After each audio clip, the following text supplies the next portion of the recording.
এ বন্ধু এই কোনো ব্যাগের মধ্যে টাকা পড়লো না? যেভাবে হোক ওর কাছ থেকে বস্তাটা নিতে হবে, ঠিক আছে? বলেছি। চল চল চল। এ বন্ধু 1,02,000 টাকা হবে না ওতে? এই 2 লাখ টাকা তো হবেই ওতে।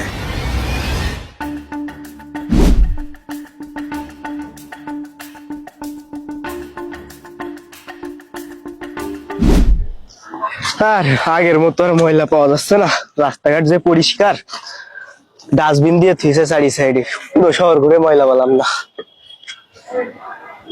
ওটা জানতে দেওয়া যাবে না কোনোভাবে, ওর ভিতরে কি আছে, ঠিক আছে? ফাঁকা জায়গায় পড়েছে এই সুযোগ, বুঝলি? এই সুযোগ হাত পাওয়া যাবে না।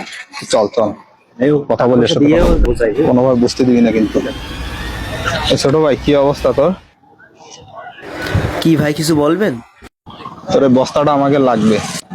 বস্তা নিয়ে আপনারা কি করবেন ভাই? আর আপনারা তো ভালো পেন জামাই পরে আছে। না ভাই, বস্তা আপনাদের দেওয়া যাবে না। 50 টাকা দিচ্ছি, বস্তা দিয়ে দে আমাদের। দাঁড়া তুই থাম। বলতেছি যে ছোট ভাই, 50 টাকা না, তুই 100 টাকা নে, বস্তাটা দিয়ে দে আমাকে, যা। বস্তা নিয়ে এরম করতেছে কেন এরা? নিশ্চিতের মধ্যে কোনো ঘাপলা আছে, আমি দাম বাড়াই। না ভাই, 100 টাকায় দেওয়া যাবেন না এই বস্তা। এই তাহলে কয় টাকায় দিবি তুই?